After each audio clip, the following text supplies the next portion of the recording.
Chapter 2. As the graduation ceremony came to a conclusion, Aaron trudged back to his dormitory to gather all of his belongings. Being expelled from the school, he had to leave the school grounds within a week. Although he appealed their verdict, the authorities denied him of it and further informed him that he wouldn't be allowed to appeal anymore due to the conclusive evidence they had obtained against him. So, they advised him that he shouldn't be wasting their time and rather start preparing himself so that he could leave the campus grounds before being forcefully thrown out. With his heavy heart filled with disappointment and frustration, Aaron could only leave the university all alone without noticing anyone around to send him off. That was because he had lost almost all his friends after the accusation was announced against him. And the remaining 2 friends of his also couldn't see him off as they had to attend the mandatory meeting that was held for graduates. As for the rest of his friends, they had abandoned him the moment the information was divulged, which was quite weird in itself. Upon arriving at his home, Aaron found his parents, waiting for him, eager to hear the whole story from him with all the detail, as they had only heard the short summary of it. However, as soon as they saw the expression on their son's face, Rose and Michael knew that it was going to take a long time to listen to the entire story. With tears streaming down his face, Aaron painstakingly recounted to his parents about all the events that had transpired in excruciating detail. He also explained how he had been denied graduation by the university and later was expelled from the university for something he didn't even do. Although his parents had heard the short form of the story, they still listened to him with great attention and utter disbelief. The 2 were completely unable to comprehend just how their son could have been treated so unjustly. After completely listening to his explanation, despite being filled with sadness and anger on their son's behalf, they looked at each other, while Michael asked with concern, "So what do you plan to do now?" Aaron sighed and answered, "Honestly, I don't know where to start. And since I can't appeal for it again in the university, the only way for me to be able to do anything other than sue them, is to find a job, since I am aware that we can't really afford to take any legal actions." Although Michael and Rose felt embarrassed upon hearing this, neither of them could refute his statement as what he said was mostly true. But they also understood that their son wasn't saying this to shame them or anything but simply acknowledging to them that his only path to fight against this injustice was also blocked due to their financial situation. "So, I'll have to start looking for a part-time job since I don't have a diploma, and most of the jobs in my field need one," Aaron said, his demeanor seeming like he had already given up on the idea of trying to return to the university. "Furthermore, it's also most likely possible that I won't be getting a job either, because, for some reason, it has been leaked out that I have plagiarized my thesis. So, I already have a negative reputation in the entire industry," Aaron added, trying to restrain himself from cursing in front of his parents and his little brother, Henry, who was oblivious to whatever was happening. Aaron's parents were hardworking individuals who had sacrificed a lot to provide their son with the best education possible. However, despite their best efforts, they were still struggling to make ends meet and simply didn't have the financial means to assist their son with his legal battle. Aaron's mind was about to be overwhelmed by guilt seeing the sadness his parents felt for him, but just as he was about to console them and assure them that this wasn't going to be a significant problem, he heard a notification on his phone, informing him that he received an email. Curious, he got his phone from his pocket to unlock it before giving it a read and oh god, he was taken aback by what he saw on the white screen and almost had a heart attack because. "Dear Aaron, I regret to inform you that, as a result of your expulsion from Columbia University during your final year, you are required to repay the scholarship funds you had received so far. We understand that this is a challenging situation for you, but it is a necessary step we have to take in order to maintain the integrity of our scholarship program.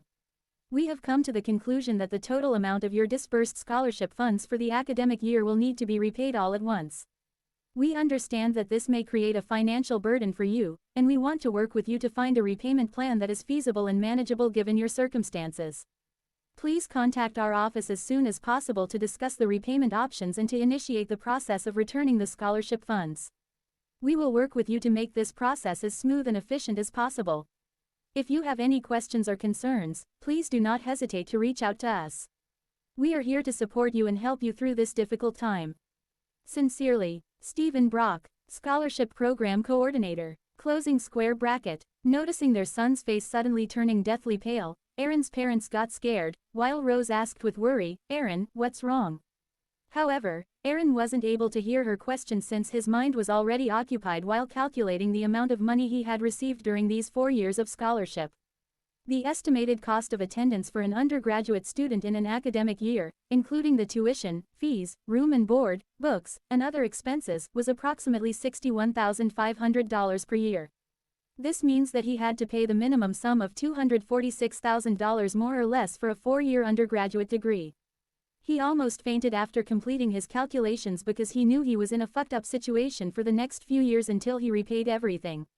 However, when his parents asked him to show what the message was, he refrained from doing so, knowing that it might give them a heart attack. Their current financial situation couldn't support debt payments, or they might just have to file for bankruptcy.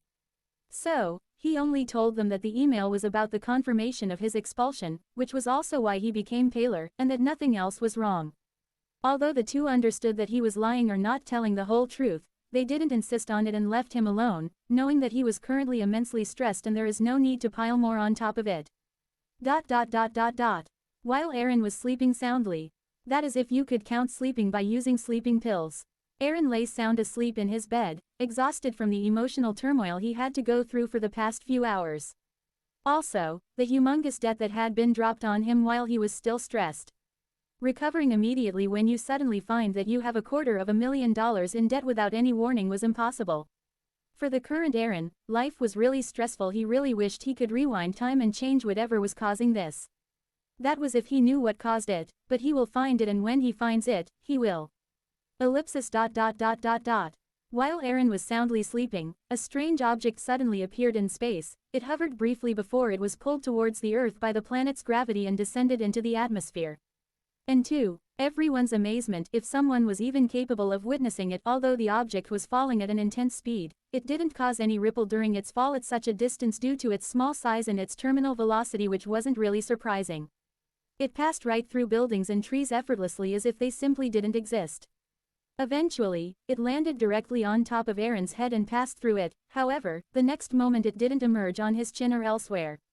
However, if one had the ability to see through things, one would notice that the object had stopped right within Aaron's brain and had started to assimilate with it while seamlessly synchronizing with it.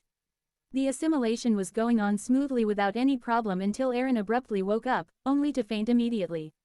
The strange object that had fallen from the sky had somehow forced him to continue his sleep while it continued merging with his brain and assimilating with it.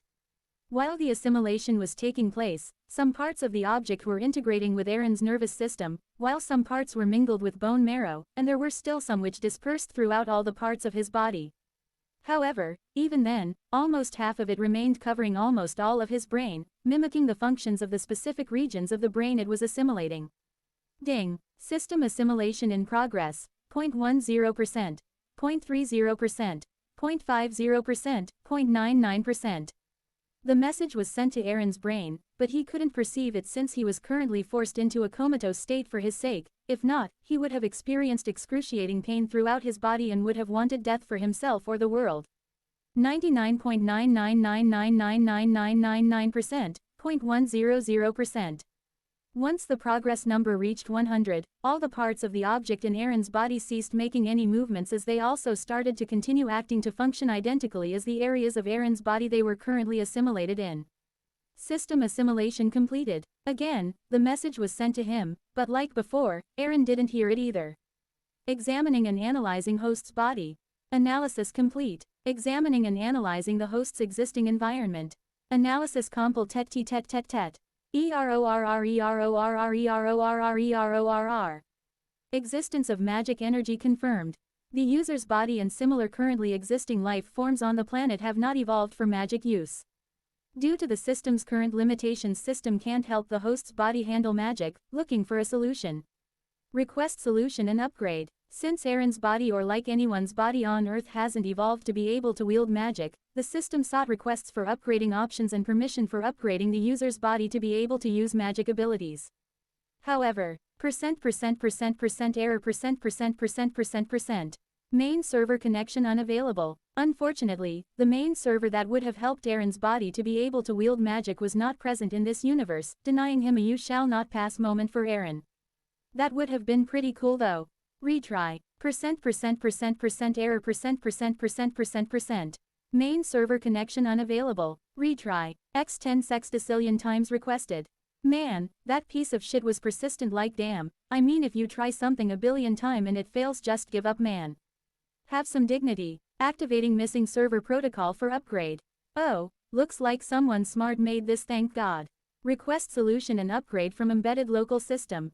Request approved due to reason #EU8475N .mjdlsj74826*361583154 BCSL. Updating. 0.10%, 0.75%, 0.100. Solution found. Runic codex deemed suitable for the user. Since Aaron's body was incapable of using magic, the system chose the only way Aaron could be capable of interacting with magic, which was runes. Update complete. System permission FULL. Advanced technology system bound. Ding. Aaron remained in a deep slumber, completely unaware of the profound changes that were occurring within him and the new path of fate that had been opened for this universe. Since the DLC of using magic, from discovering it to ways of using it for humans, was planned to be released in about 3,000 years,